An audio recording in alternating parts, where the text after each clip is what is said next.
आज आपण पाहणार अगदी मऊ लुसलुसीत ढोकळा आणि त्यासाठी काही टिप्स सुद्धा आपण पाहणार आहोत। फक्त ढोकळ्यामध्ये सोडा टाकताना ही काळजी घ्या, ढोकळा कधीही बिघडणार नाही आणि कधीही फसणार नाही। आपला ढोकळा का बिघडतो? जर छोट्या छोट्या गोष्टींकडे आपण लक्ष दिलं तर ढोकळा कधीही बिघडणार नाही। आज ज्याप्रमाणे मी तुम्हाला ढोकळा सांगते आहे त्याप्रमाणे जर ढोकळा केला तर तुमचा ढोकळा कधीही बिघडणार नाही आणि ढोकळा होईल सेम मार्केट सारखा। ज्याप्रमाणे हॉटेलमध्ये ढोकळा बनतो त्याचप्रमाणे आपल्या घरी सुद्धा तो बनू शकतो। नमस्कार, मी करुणाच ब्लॉगमध्ये तुम्हा सर्वांचं अगदी मनापासून स्वागत करते। तर आज नागपंचमी निमित्त सर्वांना खूप खूप शुभेच्छा। तर आता इथून पुढे सर्व सणाचेच दिवस आहे, सण चालू होणार आहे आणि अशातच झटपट होणारा नाश्ता आपल्याला हवा असतो। तर आज झटपट होणारा ढोकळा तुमच्यासाठी शेअर करणार आहे आणि ढोकळा कधीही असा फेल होणार नाही, झटपट होईल। चला तर मग बनवायला घेऊया ढोकळा, तेही मिक्सरच्या भांड्याच्या सहाय्याने। तर यासाठी सर्वात आधी आपल्याला एक मिक्सरचं भांडं लागणार आहे। तर मी इथे हे भांडं घेतलेलं आहे, यासाठी तुम्ही कुठलंही भांडं घेऊ शकता।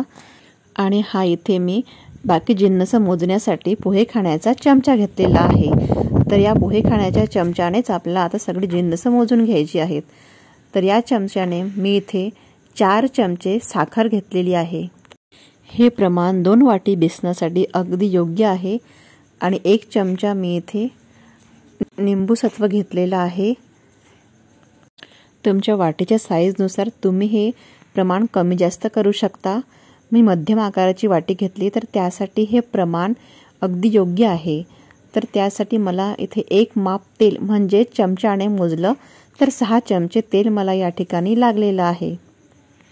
आणि त्याच चमच्याने मी इथे 1 चमचाभर मीठ घातलेलं आहे। जेवढं आपण लिंबू सत्व घेतलेलं आहे तेवढंच मीठ आपल्याला या ठिकाणी वापरायचं आहे। आणि हळद एकदम कमी प्रमाणात आपल्याला वापरायची आहे, कारण जास्त हळदीमुळे आपला ढोकळा लालसर पडू शकतो। तर अगदी थोडीच हळद मी इथे घातलेली आहे आणि आता हे सर्व मिक्सरला आपल्याला फिरवून घ्यायचं आहे। तर हे सगळं इथे मी मिक्सरच्या भांड्यामध्ये एकदा फिरवून घेतलेलं आहे। तर आता आपल्याला बेसन मोजायचं आहे, त्यासाठी मी इथे एक मध्यम आकाराची वाटी घेतलेली आहे। तर याच वाटीने मी 2 वाट्या इथे बेसन घेणार आहे।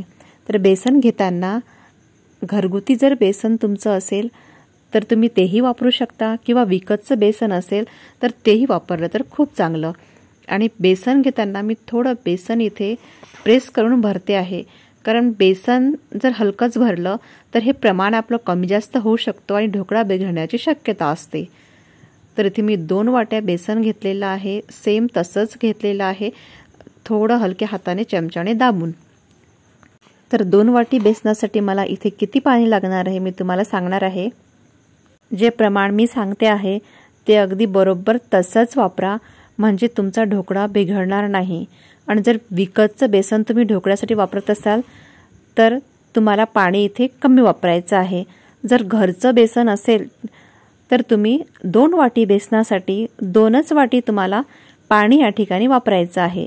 आणि जर तुम्ही दुकानचं विकतचं बेसन घेत असाल तर 2 वाटी बेसनासाठी तुम्हाला 1च वाटी पाणी या ठिकाणी वापरायचं आहे। हे सर्व एकत्र करून घेतल्यावर तुम्हाला हे मिक्सरला फिरवून घ्यायचं आहे। तर बघा अशी पेस्ट तयार झालेली आहे। तर एक सर्वात महत्त्वाची जिन्नस आपली इथे एक टाकायची राहिलेली आहे, पण त्याआधी आपण ज्या भांड्यामध्ये ढोकळा बनवणार आहोत त्या भांड्याला सर्वत्र असं तेल लावून घेऊया।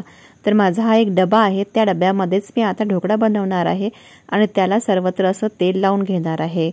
त्यानंतर सर्वात महत्त्वाचं काम आपल्याला जे करायचं आहे ते एका भांड्यामध्ये, ज्या भांड्यामध्ये आपण ढोकळा बनवणार आहोत, ज्या भांड्यामध्ये ढोकळ्याला हीट देणार आहोत ते भांडं आपल्याला गरम करून त्यात पाणीसुद्धा उकळून घ्यायचं आहे। आणि आता हा आपलं महत्त्वाचं जिन्नस म्हणजे सोडा। तर सोडा आपल्याला हे सर्व तयारी झाल्यानंतर आपल्याला सोडा यामध्ये टाकायचा आहे आणि लगेच हे मिक्सरला फिरवून घ्यायचं आहे। आणि सोडा टाकल्यानंतर बघा ही पेस्ट अशी तयार झालेली आहे।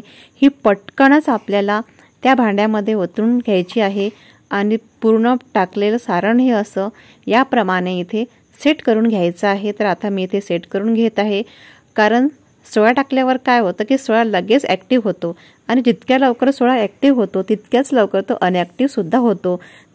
त्यामुळे सोडा घातल्यानंतर लगेच त्याला हीट मिळाली पाहिजे। साठी हे काम आपल्याला पटापट करून घ्यायचं आहे आणि त्यावरती एक झाकण ठेवून ते झाकण 10 मिनिटे आपल्याला अजिबात उघडून पाहायचं नाहीये. 10 मिनिटानंतर ढोकळा पूर्णपणे तयार झालेला आहे. तो ढोकळा बघा, चेक करून पाहिला तर चाकूला काहीही लागलेलं नाहीये, म्हणजे ढोकळा आपला छान तयार झालेला आहे. त्यानंतर तो ढोकळा आपल्याला तसाच थंड होऊ द्यायचा आहे. तोपर्यंत आपण फोडणी तयार करणार आहोत. तर फोडणीसाठी मी इथे मोहरी टाकलेली आहे. मोहरी तडतडल्यानंतर इथे मी 3 मिरच्या टाकलेल्या आहे. ह्या मिरच्या इथे आपल्याला छान होऊ द्यायच्या आहेत. मिरच्या झाल्यानंतर त्यामध्ये आपल्याला टाकायचं आहे पांढरे तीळ. तर इथे मी पांढरे तीळ आणि चवीनुसार मीठ टाकत आहे आणि हे थोडं तळतळलं. मीठ आणि तीळ झाले की त्यामध्ये आपल्याला टाकायचं आहे पाणी. तर इथे आता मी थोडं पाणीसुद्धा यामध्ये घालून घेते आहे. तर या पाण्याला उकळी येईपर्यंत आपला ढोकळा इथे थंड झालेला आहे. तर तो आपल्याला काढून घ्यायचा आहे. तर बघा किती छान असा आपला ढोकळा तयार झालेला आहे. एकदम जाळीदार, मऊ आणि लुसलुशीत असा ढोकळा तयार झालेला आहे, अगदी मार्केटसारखा. तर हा ढोकळा तुम्ही हवा त्या आकारामध्ये कापून घेऊ शकता. तर इथे मी ढोकळा मला पाहिजे त्या आकारामध्ये कापून घेणार आहे. तर इथे मी ढोकळ्याचे छोटे छोटे काप करून घेत आहे. तर तुम्हाला हवा त्या आकारामध्ये तुम्ही ढोकळा कापून घेऊ शकता. हा ढोकळा कापून झाल्यानंतर आपल्याला यावरती जे आपण फोडणीचं पाणी तयार केलं होतं तेच पाणी आपल्याला या ठिकाणी टाकायचं आहे. तर मी इथे अर्ध्याच ढोकळ्यावरती फोडणीचं पाणी घालत आहे, कारण थोडा फिक्का ढोकळासुद्धा आम्हाला पाहिजे होता. माझा छोटा मुलगासुद्धा ढोकळा खातो, त्यामुळे मी अर्धा ढोकळा तसाच ठेवलेला आहे. बघा झाला ना अगदी मार्केटसारखा ढोकळा. तर ढोकळा कसा वाटतोय? ढोकळा झाला आहे आपला खाण्यासाठी तयार. तर इथे ढोकळ्याची एक प्लेटसुद्धा काढून तयार झालेली आहे. तर आहे ना मग अगदी सोपा ढोकळा, तेही घरी अगदी मार्केटसारखा ढोकळा तयार होणार आहे, तेही झटपट. तर इथे माझा मुलगा ढोकळा खात आहे. कसा झाला ढोकळा? तर अशा मऊ लुसलुशीत ढोकळ्यासाठी महत्त्वाची टिप्स म्हणजे सोडा हा नेहमी नवीनच असला पाहिजे. नवीन सोडा या ठिकाणी आपल्याला वापरायचा आहे, जुना सोडा अजिबात घ्यायचा नाही. तर ढोकळा करताना महत्त्वाचं फक्त एवढंच लक्षात ठेवायचं की सोडा टाकल्यानंतर लगेचच तुम्हाला त्याला हीट द्यायची आहे. म्हणजे पाणी वगैरे आधीच तुम्हाला गरम करून ठेवायचं आहे. सोडा टाकल्यावर लगेच तुम्हाला त्या भांड्यात ते सारण ओतायचं आणि ढोकळ्याला त्याला लगेच हीट द्यायची.